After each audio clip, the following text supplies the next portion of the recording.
Mulakan dengan doa. Bismillahirrahmanirrahim. Rabbi zidna ilma warzuqna fahma waj'alna minas salihin. So semalam kita dah lihat mengenai konsep ya, dan juga teorem Lagrange ya. So apa yang dimaksudkan dengan konsep itu? Kalau kita ada satu unsur subkumpulan H, kita katakan unsur A dan B itu A kongruen dengan B modulo H jika A tolak 1 star B belong to H ya. So kita akan tulis A kongruen dengan B modulo H ya.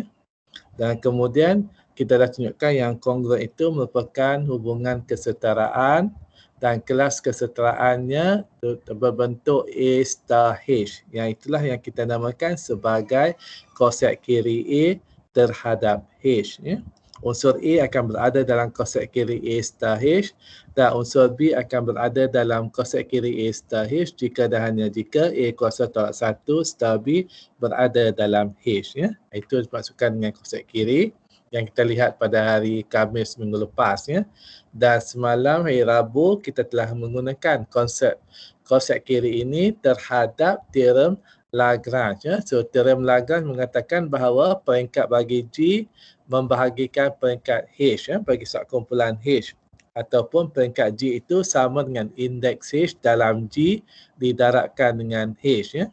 So indeks adalah bilangan konsep kiri H bagi G ya. So itu adalah masukkan indeks H dalam G, ada berapa konsep kiri yang kita ada didarabkan dengan peringkat subkumpulan akan menjadi peringkat bagi kumpulan G. Jadi daripada situ kita boleh simpulkan peringkat shift membahagi G, peringkat unsur bagi A juga membahagi peringkat G. Kalau peringkat unsur bagi A itu merupakan subkumpulan yang dijana oleh A. Jadi dia juga membahagi peringkat G. Manakala subkumpulan bagi kumpulan peringkat nombor perdana dia mesti berkitar kerana akan ada satu unsur A yang peringkat bagi A itu sama dengan peringkat G. Jadi G adalah kumpulan yang berkitar. Dan akhir sekali kita juga melihat semalam adalah konsep kanan A terhadap H. Ya. So kita ada konsep kiri A terhadap H, A star H, dan kita ada konsep kanan H star A. Ya. Okey, jadi A juga akan berada dalam konsep kanan H star A dan konsep B akan berada dalam konsep kanan H star E, yang H star A jika dan hanya jika A kuasa tak 1 star B juga berada dalam H jugalah. Ya, maksud dia yang sama. Kemudian kita juga telah lihat semalam ada konsep kiri yang sama dengan konsep kanan dan ada juga contoh yang konsep kiri dia tidak sama dengan konsep kanan. Jadi tajuk kita pada hari ini adalah kita akan membincangkan kumpulan normal. Subkumpulan normal ini apabila konsep kiri sama dengan konsep kanan. Ya. So itu yang akan kita lihatlah pada hari ini. Ya. So kita akan pergi ke tajuk yang seterusnya adalah tajuk subkumpulan normal. Di dalam buku Gregory itu kita telah masuk tajuk yang keempat ya.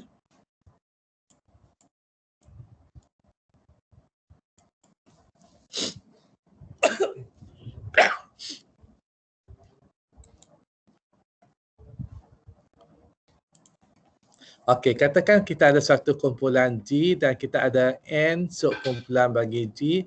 Kita katakan yang N itu subkumpulan normal G jika semua unsur A dalam G, konsep kiri A star N sama dengan N star A. Ya. So, kalau semua unsur A dalam G itu, konsep kiri A star N sama dengan konsep kanan N star A, untuk semua A dalam G, maka kita katakan yang N ini normal dalam G, ya, subkumpulan normal bagi G. Ya, kan kita simbolkan dengan N tu subkumpulan normal bagi G. So tandakan tanda tanda tu ya. Jadi anda perlu perhatikan tiga tanda tanda yang kita gunakan. Ya, yang pertama yang ini adalah subset ya. Kalau tanda macam tu adalah subset. Ya, subset. Kalau kita gunakan simbol begini, dia adalah subkumpulan ya, subkumpulan Subkumpulan, manakala yang ini adalah normal ya. So bandingkan ada 3 tanda-tanda yang berbeza ya, subset, subkumpulan dan subkumpulan normal. So of course subkumpulan adalah subset dan subkumpulan normal adalah subkumpulan ya. Tapi semua subset tidak semestinya subkumpulan. Contohnya adalah subkumpulan G sendiri ya. Kumpulan G adalah subkumpulan tak wajar dan dia juga adalah normal lah, sebab kalau G jadi konsep kiri G dan konsep kanan untuk bagi G tu akan samalah. Kemudian set tunggal identiti juga adalah subkumpulan normal ya, sebab dia ada satu unsur E ni saja. Jadi A star apa-apa E pun akan dapat E star A lah. Jadi dia akan penuhi sifat ni ya, set tunggal identiti ya, subkumpulan normal. Kemudian contoh yang seterusnya adalah pusat kumpulan ya. Pusat kumpulan juga adalah subkumpulan normal. Kalau kita recall balik minggu lepas, apa itu pusat kumpulan? Pusat kumpulan adalah subkumpulan dan unsur-unsur dalam pusat kumpulan itu adalah semua unsur-unsur yang kalis tukar tertib ya. Kalau A, Z akan berada dalam pusat G itu sekiranya Z itu kalis tukar tertib dengan semua unsur-unsur A ya. Jadi ini kita masukkan dengan pusat ni. So pusat adalah subkumpulan normal ya, sebab apabila dia kalis tukar tertib A star H sama dengan H star A. Jadi dia boleh tukar kedudukan. Jadi dia akan normal lah. So jadi kumpulan abilan secara umumnya adalah normal. So kita akan lihat contoh-contoh lain yang bukan yang kumpulan inilah, bukan kumpulan G, bukan subkumpulan tak wajar, subkumpulan remeh ataupun pusat. Kita nak lihat contoh-contoh yang lain lah yang merupakan subkumpulan normal. Kita lihat contoh kumpulan simetrik S3 dahulu. Okey, so kumpulan simetrik S3 ada sebanyak 6 unsur ya. Peringkat bagi S3 adalah 6. Ya, ini adalah sifir bagi kumpulan S3.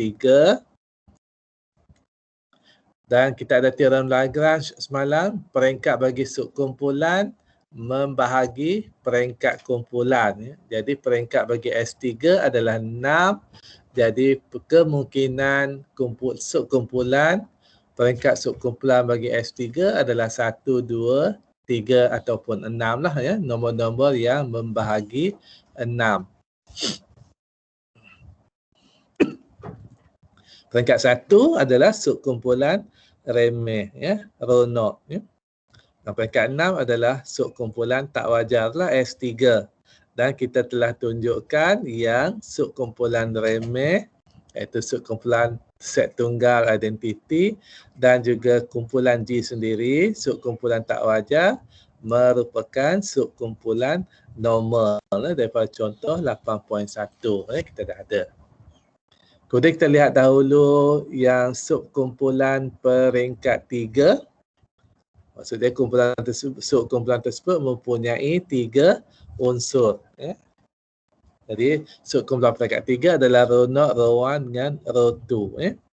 Dan kita boleh selidik bahawa subkumpulan ini daripada contoh semalam 7.11 kita telah tunjukkan yang konsep kiri sama dengan konsep kanan ya, untuk semua elemen dalam S3. Jadi kita simpulkan subkumpulan yang dijana oleh row 1 ini ya, row 1 ini adalah subkumpulan normal ya. So subkumpulan row 1 ni juga dia akan sama dengan subkumpulan yang dijana oleh row 2 ya, pun sama jugalah ya, subkumpulan ni sama juga unsur dia, kumpulan yang sama. Jadi dia adalah subkumpulan normal. So sekarang cuba kita lihat subkumpulan peringkat 2. Okey, so subkumpulan peringkat 2 kita ada 3 kumpulan ya. Kalau kita lihat subkumpulan peringkat 2, yang pertama subkumpulan dijana oleh mu1 ya. So mu1 kita lihat row 0 dengan mu1 ya. Okey, so kalau kita lihat Kalau kita lihat rho naught dengan mu1 saja ya, rho naught saya kasih rho naught mu1 mu1 kat sini mu1 dengan rho naught ya. Jadi kalau kita lihat ke cuma rho naught dengan mu1, so hasil dia kita akan lihat semuanya akan berada dalam rho naught ataupun mu1. So dia adalah subkumpulan lah. So sama juga kalau kita lihat untuk mu2 so rho naught dengan mu2 pun kita akan lihat dia juga adalah subkumpulan. Okey. Dan cuba kita lihat koset dia ya. Cuba kita lihat misalnya rho1 circle mu1 ya. Rho1 circle mu1 ni koset ya. Koset mu1 tu terdiri pada unsur, jadi rho1 circle rho naught dengan rho1 circle mu1 ya. So rho1 circle rho naught rho1 lah. Rho1 circle mu1 kita dapat mu3 ya. So ingat rho1 circle mu1 kita dapat mu3 dia kat situ. Kat situlah ya. Okey, jadi kalau kita ada koset kanan pula, koset kanan rho naught circle mu1 dapat mu1, kemudian mu1 circle rho1 mu1 circle rho1 ya kat sini ya. mu1 circle rho1. So kita dapat mu2 ya. So kita dapati koset kiri untuk unsur bagi A ni tak rho1 circle subkumpulan dia nak oleh mu1 tak sama dengan koset kanan dia. Jadi dia tidak normal lah. Okay. So kemudian kita boleh check juga untuk yang kedua juga tidak normal ya. So kita boleh cari contoh yang tidak normal dan juga untuk yang ketiga ya. Juga tidak normal. Jadi ketiga-tiga subkumpulan peringkat 2 ini tidak normal ya, kerana koset kiri ada case elemen dia yang koset kiri tidak sama dengan koset kanan. Apabila kita katakan yang koset kiri sama dengan koset kanan, iaitu A star N sama dengan N star A, tapi anda perlu perhatikan bahawa bukanlah bermaksud yang A star N sama dengan N star A untuk semua N dalam N tu ya. Tak, bukan bermaksud ini adalah set ya, yang huruf N besar tu adalah set. Jadi koset kiri A star N sama dengan koset kanan N star A tidaklah bermaksud yang hasil operasi untuk setiap unsur tu sama. Maksudnya kita ambil unsur A dengan unsur N, kita starkan sama. Yang ni bukan ya, bukan maksud dia yang ini. Ini adalah kali sukan tertib, tapi yang kita nak masukkan sini adalah koset kiri sama dengan koset kanan. Okey, jadi apa yang sebenarnya yang dimaksudkan kat sini adalah kalau koset kiri A star N sama dengan N star A, dia ini berlaku hanya jika kita boleh mencari suatu unsur N1 dan N2 yang berada dalam set N ni, dalam subkumpulan N ni, sehinggakan yang A star N1 tu sama dengan N2 star A. So N1, N2 tu tidak semestinya unsur yang sama, mungkin berbeza. Tapi bila kita lakukan operasi dia, menghasilkan unsur yang sama. Itu dimaksudkan dengan koset kiri sama dengan koset kanan. Okay, katakan kita ada subkumpulan N tu, katakan unsur dia N1, N2, N3, N4. Jadi kita akan performkan operasi, kita akan startkan dengan A di sebelah kiri. So kita akan dapatlah A star N1, A star N2, A star N3, A star N4. Sama juga kalau kita operasikan di sebelah kanan, koset kanan, mungkin yang A star N1 tu sama dengan N3 star A. Mungkin tak semestinya N1 juga ya. So mungkin kedudukan dia begini, berbeza. Tapi sebagai koset, mereka adalah koset yang sama. Kerana unsur-unsur dia sama. Tapi secara unsur demi unsur, mereka tidak sama. Itu maksudkan dengan yang apa dimaksudkan dengan konsep kiri sama dengan konsep kanan itu, sekiranya untuk semua ini kita akan dapat A star N1 sama dengan satu lagi unsur N2 sama dengan star A. Okey, so kedudukan konsep ni, konsep ni sama unsur dia tapi tertib kedudukannya mungkin berbeza tapi dia masih lagi konsep kiri sama dengan konsep kanan. Okey, so cuba kita lihat contoh 8.4 ya. 8.4 kita ada subkumpulan H yang dijana oleh R90 putaran 90 darjah dan kumpulan G adalah kumpulan dihedron ya. Dihedron kumpulan simetrik terhadap segi empat sama.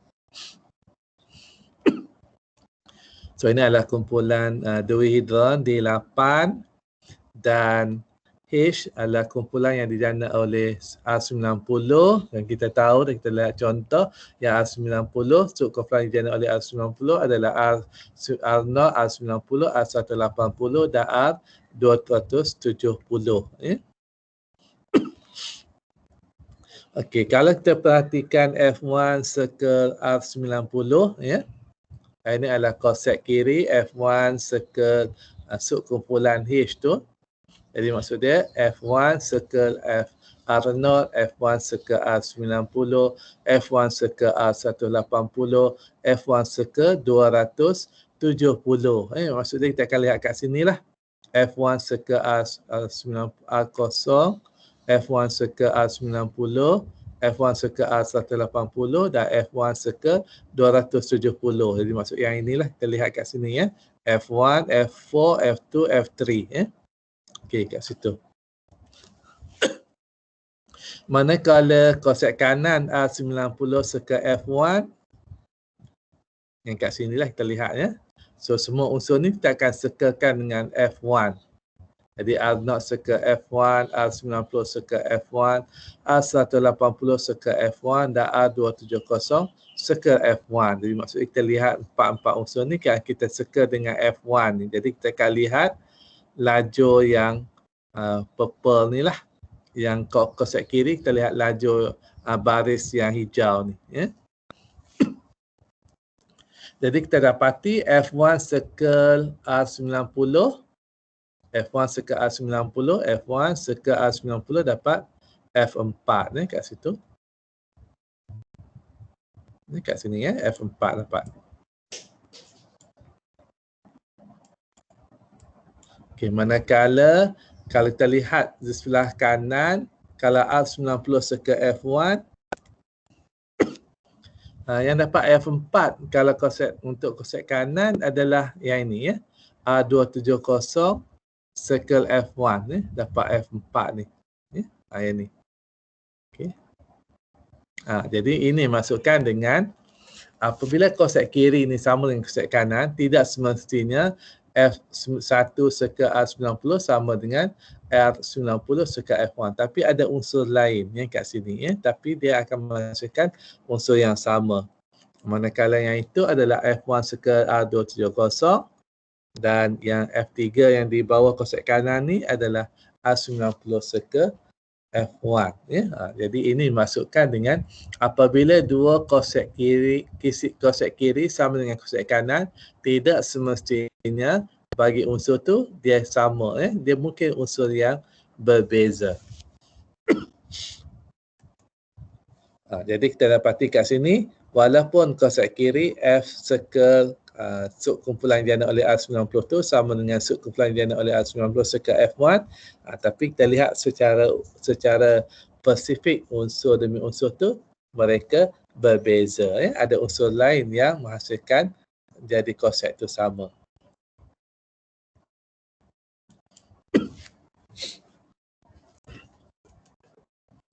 Okey, kita lihat satu sifat bagi subkumpulan normal ni. Jadi kita ada teorem yang pertama ni. Jika H berindeks 2 dalam G, maka H normal. Ya. Apa maksud dengan berindeks 2? Bilangan konsep kiri dia ada 2. Ya. Jadi ini kita dah lihat semalam pemerhatian kita. Kalau H berindeks 2, kalau ada konsep kiri ada 2 saja, maka konsep kanan dia mesti sama dengan koset kiri. Ya. Kenapa? Sebab kalau berindeks 2, ada 2 koset kiri. Salah satu koset kirinya mestilah H sendiri. Jadi yang satu lagi mestilah pelengkap dia. Mestilah H bar, pelengkap bagi H. Dan koset kanan juga samalah. Ya. Koset kanan dia ada 2, yang satu H, yang satu G adalah pelengkap dia. Jadi koset kiri akan sama dengan koset kanan lah yang sepadan.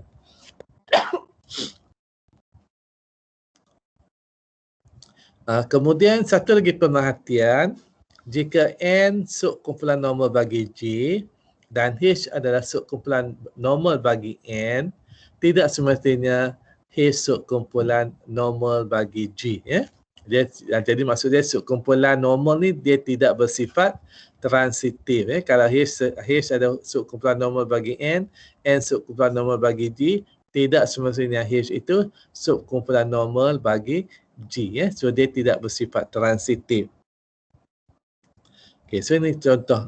Contoh ni tersilap sikit dalam nota tu saya tersilap ini. So anda tolong perbetulkan balik dan contoh 8.5 Kalau dalam buku Gregory Lee tu adalah contoh 4.4 So yang ni yang tersilap bukan subkumpulan yang diana oleh R90 tersilap Okey, ini adalah subkumpulan S2.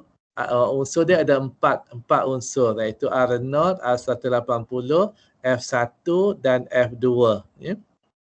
Subkumpulan yang dijana oleh F1 ini adalah unsur dia ada 2 R0 dengan F1. Manakala di 8 tu ada 8 unsur seperti biasa. Yang ni adalah satu subkumpulan baharu yang belum kita lihat lagi Subkumpulan ni unsur dia ada 4 R0, R180, F1 dan F2 Kalau kita lihat sifir dia balik, ini saya lupa masukkan dahulu. Okey, ini kalau kita lihat sifir dia untuk kumpulan S2 S2 unsur dia yang dalam petak kuning ni R0, R180, F1 dan F2 Jadi kalau anda lihat bila kita lakukan operasi ni, kalau kita lihat yang kuning saja, dia mesti tertutup kan? R0, R180, F1, F2. R180, R0, F2, F1. Jadi semua ni masih lagi dalam set kuning tu. Jadi dia merupakan suatu kumpulan. Jadi dia adalah subkumpulan. Okay, jadi dia ada subkumpulan lah sebab dia tertutup, semua inverse rongsangan dia dalam tu juga dan hasil operasi pun menghasilkan dalam unsur dan kumpulan tu juga Jadi ada subkumpulan. Jadi kita simpulkan kat sini F1 adalah subkumpulan normal bagi S kerana dia berindeks 2 sebab F1 indeks 4, indeks 2 dan S indeks 4 jadi dia berindeks 2 F1 ada 4 unsur, ada 2 unsur peringkat dia, S2 peringkat dia 4 jadi indeks akan jadi 2 so dia normal lah. Kemudian S adalah subkumpulan normal bagi D8 kerana indeks 2 juga S2 peringkat dia 4 dan D peringkat dia 8 jadi 8 bahagi 2 indeks dia 8 bahagi 4 dapat 2. So indeks 2 adalah normal Tetapi walaupun F1 subkumpulan normal bagi S subkumpulan normal bagi D8, tidak semestinya yang F1 ni subkumpulan F1 tu subkumpulan normal bagi D8 So kita lihat dia tidak ni kita boleh sorry ini bukan contoh 710 lah yang ni mungkin silap sikit lah nanti anda boleh cek lah yang F1 sorry betul 710 kita dah tunjukkan yang betul lah F1 tidak bukan subkumpulan normal bagi 8 sebenarnya contoh 710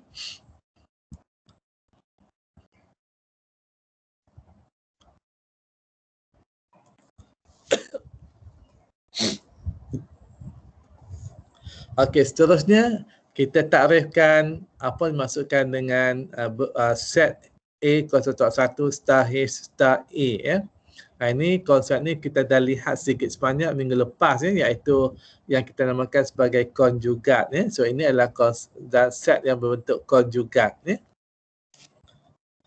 Okey, jadi kita takrifkan set A kuasa kuat 1 star H star A tu unsur-unsur set ni berbentuk unsur dia adalah A kuasa kuat 1, H tu dia banyak unsur lah, banyak unsur tu kita ambil setiap unsur dalam H tu kita akan starkan bentuk dia beginilah. Ini apa dimasukkan dengan A kuasa kuat 1 star H star A ya. So yang kat tengah ni dia pelbagai lah. Pelbagai. Kalau H tu ada 10 unsur, kat sini pun akan ada 10 lah. Jadi kita akan dapat 10 unsur jugalah kat sini ya. So itu takrif dia.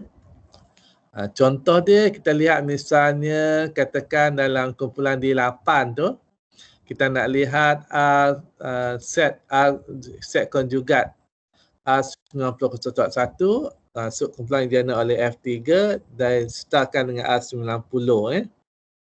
Ini kita dapat kumpulan ni. So kumpulan H dia adalah yang dijana oleh F3 ya. F3 cuma R0 dengan F3. Okey, so kita cari apakah songsangan bagi R90. Songsangan dia. So kita lihat R90 kali star berapa, R90 operasi dengan apa yang kita dapat R0 ya. So kita dapati songsangan bagi R90 adalah R270 ya. So R90 seka R270 dapat R0. So ini mestilah songsangan bagi R90 ya. Jadi itu F3. Dan songsangan bagi R90 adalah R270 ya. Jadi kita lihatlah set dia ya. R90 kuasa 1 circle subkumpulan H yang dijana oleh F3 R90 sama dengan R270 circle F3 circle R90 ya. So F3 ni ada sebanyak dua unsur ya, R0 dengan F3 ni ada dua unsur ya, R0 dengan F3 ya. So kita kena circle lah kedua-duanya. So kita akan dapat dua unsur juga ya. So R270 circle R0 circle R90, R270 circle F3 circle R90 ya. Macam itulah. Dan kemudian kita lihat daripada jadual lah. R270 circle R0 dapat R270 ya. R270 circle F3, R270 circle F3 kita dapat F1 ya. So dapat F1 kat situ lah. Kat sini F1 ya. Kat situ F1. R270 circle F3 dapat F1. Kemudian F1 circle R90, R270 circle R290, R270 circle R90 dapat R0 ya. F1 circle R90, F1 circle R90 dapat F4 ya. Kita dapat itulah. Okey, itu adalah konsep konjugat ni ya. Okey, kenapa kita lihat sifat set konjugat ni? Kalau kita ada kumpulan G dan hisap kumpulan G, maka kita set konjugat ni dia adalah satu subkumpulan ya, subkumpulan bagi G dan malah peringkat dia sama dengan peringkat H. Ini nampak obvious sedikit lah sebab kita tahu tadi takrif dia set tu adalah A kuasa kuat 1 star H star A untuk semua H. Jadi sebab operasi dia unik jadi dia akan samalah, bilangan dia tetap sama. Okey, so kita nak tunjukkan yang pertama subkumpulan ya. A star minus 1 star H star A tu subkumpulan bagi G. Jadi kita kena tunjukkan dia adalah subkumpulan. So recall balik tajuk subkumpulan. Apa yang kita perlu tunjukkan? Untuk tunjukkan dia adalah subkumpulan, kita kena tunjukkan 3 perkara. Ya. Yang pertama identiti kumpulan. Yang kedua tertutup operasi darab bintang tu. Dan songsangan bagi semua unsur juga mesti berada dalam set tersebut ya. So kita kena tunjukkan 3 perkara lah. Yang pertama, kita kena tunjukkan identiti berada dalam set A kuasa kuat 1 star H star A. So boleh tak kita tunjukkan yang E berada kat sini dalam set ni. Untuk tunjukkan E berada dalam set ni, kita kena tunjukkan yang E itu sama dengan A0.1 star suatu unsur H star A. Itu maksud E akan berada dalam set ni lah. Maksudnya E itu kita boleh tulis yang E0.1 star something dalam H star A.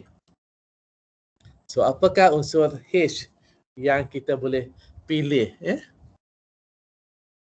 Kita tahu H juga adalah subkumpulan. Jadi kalau H subkumpulan, identiti juga mesti berada dalam H. Jadi kita boleh tulislah yang E itu sama dengan A0.1 star E star A. Sebab E itu dalam H. Jadi sebab E dalam H, bentuk dia memenuhi bentuk ni. A0.1 star unsur dalam H star A. Jadi kita boleh buat kesimpulan yang E akan berada dalam set A0.1 star H star A. Okey, itu yang pertama. Yang kedua, kalau B dan C berada dalam set tersebut, B star C pun perlu ada dalam set tersebut. Itu yang kedua yang kita kena tunjukkan. Tertutup di bawah operasi bintang. So, apa maksud yang kita ada ni? Apa maksud B berada dalam set A0.1 star H star A? Maksud dia, B ni mestilah boleh ditulis dalam bentuk A0.1 star satu unsur H starkan dengan A. Jadi adalah kalau B berada dalam set A0.1 star H star A itu, maksud dia B itu sama dengan A0.1 star H 1 star A adalah satu unsur H kat tengah-tengah ni. Begitu juga dengan C. Sebab C berada dalam set A0.1 star H star A, maka C akan sama dengan A0.1 star H2 star A untuk satu unsur H. Jangan pilih unsur yang sama lah. So kita tu gunalah simbol H1, H2 ataupun kita guna HA, HB. Unsur dia yang berbeza. Apa yang kita nak tunjukkan? Kita nak tunjukkan yang B star C pun berada dalam set ni. Jadi kita nak kena tuliskan yang B star C pun dalam bentuk A0.1 star something star A. So kalau B star C, kita apply lah B dia yang ini. Ini B dan C kat situ. Dan kita lakukanlah operasi dia. So kita akan dapat kat situ kita ada A star A0.1 yang itu sama dengan identiti. So kita boleh cancelkan. So kita akan dapat A0.1 star H1 star H2 star A. Bentuk dia dah sama. Bentuk dia dalam A0.1 star H star A. So sekarang kita ada H1 star H2. Adakah ini berada dalam H? Kalau ini kedua-dua ni berada dalam H, maka kita dah tunjukkanlah sifat dipenuhi. Jadi kita tahu itu adalah berada dalam H kerana H adalah subkumpulan. Jadi kalau H subkumpulan, H1 star H2 juga akan berada dalam H. Jadi kita boleh buat kesimpulan yang dia berada dalam set A0.1 star H star A.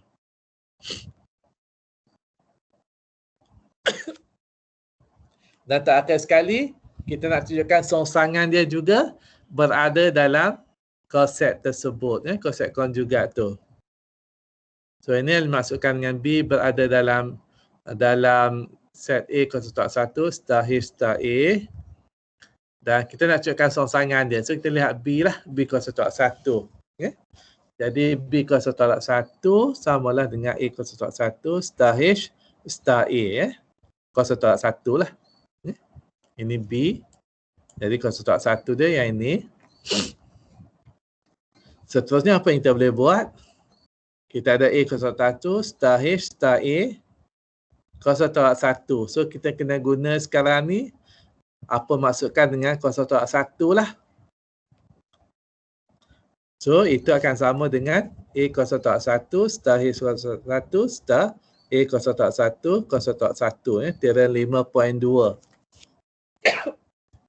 Jika balik teorem 5.2, songsangan bagi operasi bintang, kita akan ambil daripada belakang. Ya. Kalau kita ada X star Y kuasa tolak 1, daripada teorem 5.2 ni akan sama dengan Y kuasa tolak 1 star X kuasa tolak 1. Jadi kita dapati kat sini, dia akan sama dengan A kuasa tolak 1 star H kuasa tolak 1 star A kuasa tolak 1 kuasa tolak 1. Daripada teorem 5.2.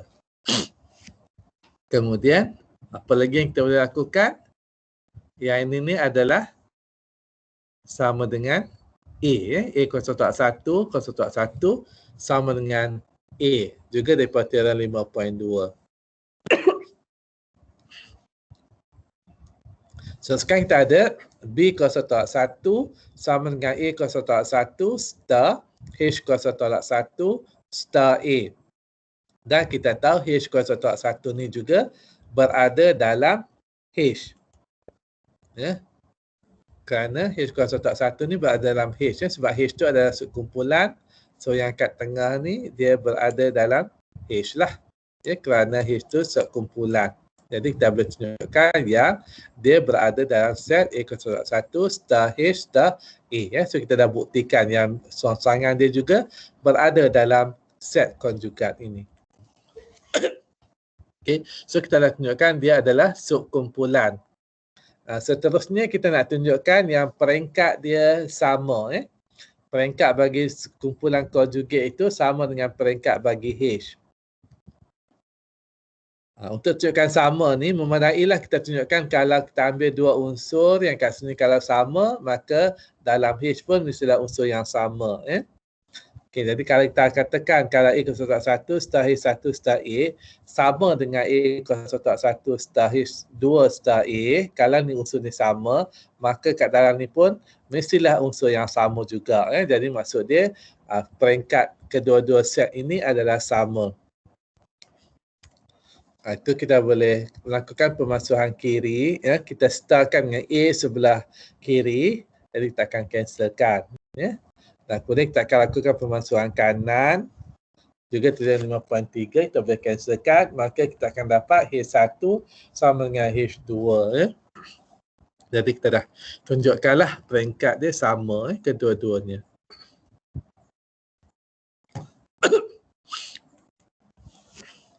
Okey, teorem yang seterusnya, pernyataan berikut adalah setara. So apa yang kita nak gunakan teorem ini adalah kita nak tunjukkan macam mana nak tunjukkan yang H itu normal. Jadi kalau kita nak buktikan H itu normal, kita boleh gunakan mana-mana tiga ni. Kita boleh tunjukkan sama ada A kuasa tolak 1 star H star A belong to H, ataupun kita tunjukkan yang A kuasa tolak 1 star H star A subset of H, ataupun kita gunakan yang ini. So boleh tunjukkan sebab ni pernyataan ini adalah setara. Jadi kalau nak tunjukkan dia normal, kita boleh gunakan mana-mana satu ni nak tunjukkan. Jadi sebelum kita nak gunakan teorem ni, kita perlu buktikan dahululah teorem 8.3 ni. Apa maksud setara? Setara 1 implies 2, 2 maka 3, 3 maka 4, 4 maka 1 atau 4 maka 2 lah. Semua ni adalah equivalent. Jadi yang pertama sekali jelas 4 implikasikan 3, 3 implikasikan 2. Kita lihat kat sini lah. Kalau 4 ni benar, kalau set ni sama dengan set H, maka of course lah dia akan jadi subset kepada H. So 4 implies 3 benar. Kalau unsur ni subset pada H, maksud dia unsur dalam A kuasa tolak 1 star H star A itu unsur dia adalah bentuk A kuasa tolak 1 star H kecil star A. So dia akan berada dalam sini lah. Okay, so 3 akan implies 2. So oleh yang demikian, kita hanya perlu tunjukkan 2 implies 1. So kita tunjukkan 2 implies 1, 1 implies 4. Jadi dah dapatlah keseluruhan dia. Okey, so mula tunjukkan 2 implies 1. Okey, dot implies 1. So, andaikan A kuasa tak 1 star H star A belong to H. Apa yang kita nak tunjukkan? Kita nak tunjukkan yang H normal dalam G. Ini maksud kat sini adalah kalau A kuasa tak 1 star H star A belong to H untuk semua A dalam G. Semua A, apa saja unsur A dalam G, dia benar. Jadi termasuklah inilah A kuasa tak 1. Maksudnya kita gantikan dengan A kuasa tak 1 tu kita gantikan dengan A. Jadi kalau kita kita gantikan dengan A kuasa tak 1. Jadi A kuasa tak 1 ini dia berada dalam G juga. Jadi kita betulkan yang A kuasa tolak 1 kuasa tolak 1 star H star A kuasa tolak 1. Dan A kuasa tolak 1 tu sama dengan A kat sini ni. Jadi benarlah juga kalau A kuasa tolak 1 star H star A belong to H ni untuk semua A dan G, yang ini pun benar juga. Okey, apa yang kita nak tunjukkan? Kita nak tunjukkan 2, ini 2 imply 1. 1 kita nak tunjukkan yang H itu normal dalam G. Jadi macam mana kita nak tunjukkan yang H normal dalam G? Tarif H normal dalam G, kosek kiri sama dengan kosek kanan. Ini kita nak tunjukkan. Kosek kiri A star H sama dengan kosek kanan H star A untuk semua A dalam G. Kita ada yang kat sini. Macam mana kita nak tunjuk yang kosek kiri sama dengan kosek kanan? So record balik, nak tunjukkan dua set sama, kita kena tunjukkan dua perkara. Yang pertama, H star A subset kepada A star H. Dan yang kedua, A star H subset kepada H star A. Nak tunjukkan dua set ni sama, kita kena tunjukkan set tu adalah subset kepada yang satu lagi. Ada dua perkara. Kemudian macam mana kita nak tunjukkan dia subset? Kita ambil X belong to H star A, maka X juga mesti berada dalam A star H. Itu maksud dia subset lah. Okey, jadi kalau X dalam H star A, kita nak tunjukkan yang X juga berada dalam H star A. Nak tunjukkan X juga berada dalam A star H. Jadi kalau X berada dalam H star A, maka X juga berada dalam A star H. Jadi dia akan tunjukkan ini adalah subset lah. Okey, apa maksud X berada dalam H star A? Maksud dia X berada dalam H star A, maksud dia X tu sama dengan suatu unsur H star dengan A lah. Maksud dia X sama dengan H1 star A adalah satu unsur H tu. Sebab X dalam H star A. Jadi X akan sama dengan satu unsur H star A. Sekarang kita nak tunjukkan yang X ini berada dalam A star H. Jadi untuk tunjukkan X berada dalam A star H, kita kena tunjukkan yang X ini sama dengan A star something lah. A star something. A star something lah kat sini. Jadi kita kena carilah yang kita ada X sama dengan H kuasa tolak 1 star A. Jadi macam mana kita nak tukarkan A tu jadi kat depan. Barulah akan dapat bentuk ni. Jadi kita boleh gunakan apa yang kita ada lah kat atas ni. Okey, jadi kalau X sama dengan H1 star A, kita boleh darabkan A kuasa tolak 1 kedua-dua belah persamaan ni dengan kita lakukan proses aljabar, kita startkan dengan A kuasa tolak 1 di sebelah kiri. A kuasa tolak 1 star X dan A kuasa tolak 1 star H1 star A.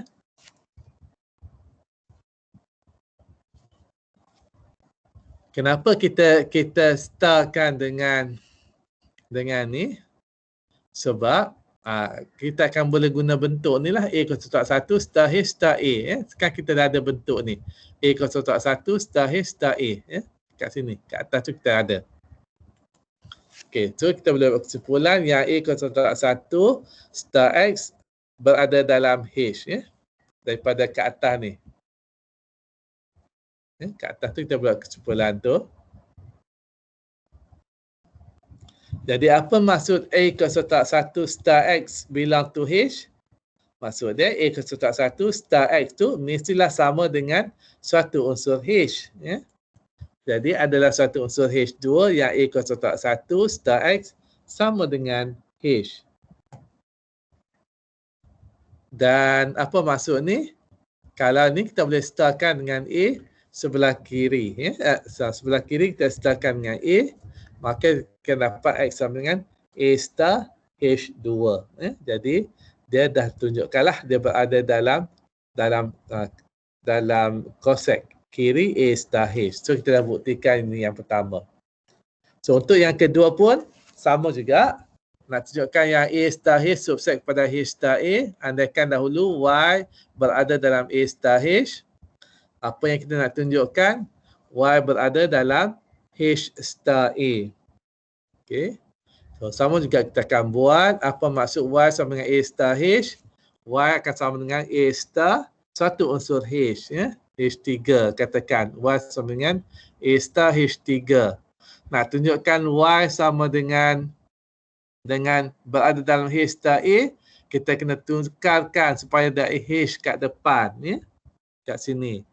So apa kita boleh buat dahulu? Kita akan gunakan sama ada yang ini ataupun yang ini. Sebab kita dah ada A star H. So kita cuba starkan dengan A kosong tak 1 di sebelah kanan untuk kedua-dua belah. Y kosong tak 1 star A sama dengan A star H3 star A kosong tak 1. So bentuk ni adalah yang kita ada ke atas ni. So kita boleh buat kesimpulan dia berada dalam H. Berada dalam H daripada atas tu. Daripada atas tu kita buat kesimpulan kat situ. Dan kemudian kita boleh tunjukkanlah yang Y kosong A tak star A kosong tak 1 sama dengan H4 bagi suatu unsur H. Sebab dia berada dalam H ni. Jadi dia akan sama dengan H4 dan kemudian kita darabkan dengan A di sebelah kita akan sebelah kanan dengan A. Starkan A sebelah kanan, so kita akan dapat Y sama dengan H4 star A. So dia berada dalam tu. So kita dah buktikan yang 2 maka 1. Okey, kemudian yang seterusnya kita tunjukkan yang 1 implies 4.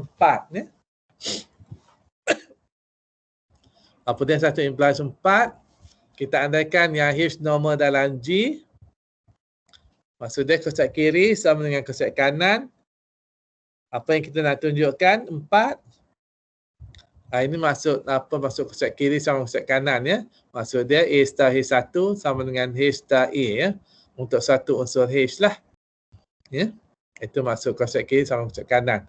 Jadi untuk semua unsur H, kita boleh tuliskan yang H star A itu sama dengan A star H1. Dan kita nak buktikan yang kat bawah ni 4. 4 apa dia? 4 tunjukkan yang A kosong tak 1 star H star A itu sama dengan set H. Ini nak tunjukkan dua set sama juga. Jadi nak tunjukkan dua set sama, sekali lagi kita kena tunjukkan dua perkara. Yang pertama, A kosong tak 1 star H star A subset kepada H. Dan yang kedua, H adalah subset kepada A kosong tak 1 star H star A. Dua perkara juga. Jadi macam mana nak tunjukkan dua subset ni? Andaikan X belong to A kosong tak 1 star H star A, kita nak tunjukkan yang X itu juga berada dalam H. Tunjukkan itu terakhir sekali. Kemudian kita cuba manipulate lah apa yang kita ada ke atas ni. Kalau X sama, berada dalam A kosong 1 star H star A, maksud dia X sama dengan X star H2 star A adalah satu unsur H2. Kemudian kita boleh apply kat sini sama dengan A kosong tak 1 star A star H1. Di mana kita dapat ni A kuasa, sebab kita tahu H2 star A sama dengan A star H1 untuk satu H. Kita boleh applykan kat situ lah. Okey, kemudian A kuasa tak 1 star A dapat identity. So implies X sama dengan H1 dia berada dalam H.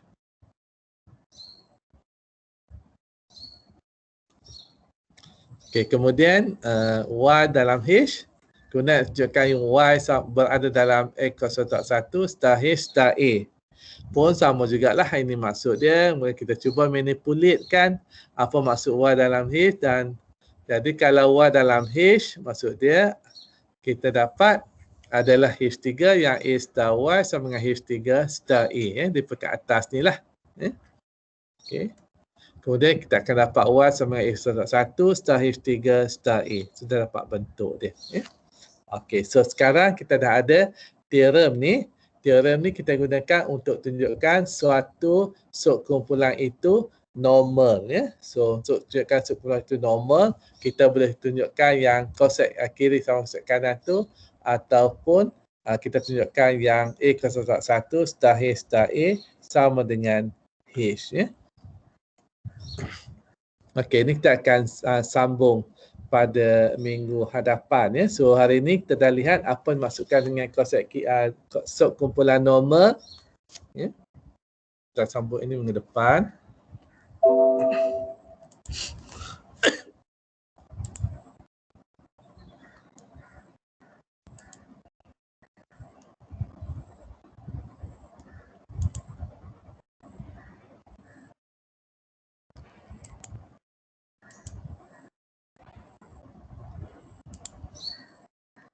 Okey, so kita dah lihat hari ini subkumpulan normal. Apa itu subkumpulan normal? Subkumpulan normal apabila semua kosek kiri A star H sama dengan kosek kanan H star A. Beberapa contoh subkumpulan normal: G, subkumpulan normal bagi G. Kumpulan identiti, subkumpulan normal. Subkumpulan normal, subkumpulan remeh adalah subkumpulan normal. Kemudian pusat kumpulan juga adalah subkumpulan normal. Kemudian kalau subkumpulan peringkat 2, dia adalah subkumpulan normal. Kemudian subkumpulan normal ini tidak bersifat transitif. Itu yang kita dah lihat hari ini.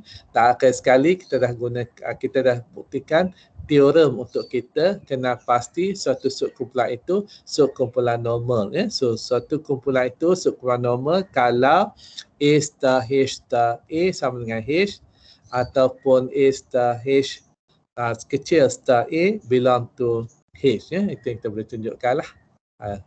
So itu kita akan berhenti dahulu pada hari ini dan kita akan sambung pada hari Rabu depan.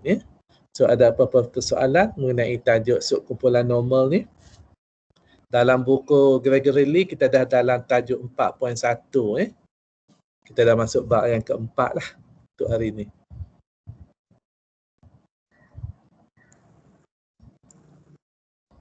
Ada apa persoalan? Tak ada. Tak ada. Okey. Kita jumpa hari Rabu depan Prof. Okey. Terima kasih, Prof. Okey. Terima kasih, Prof. Okey. Terima kasih, Prof. Okey. Terima kasih, Prof. Okey, sama-sama.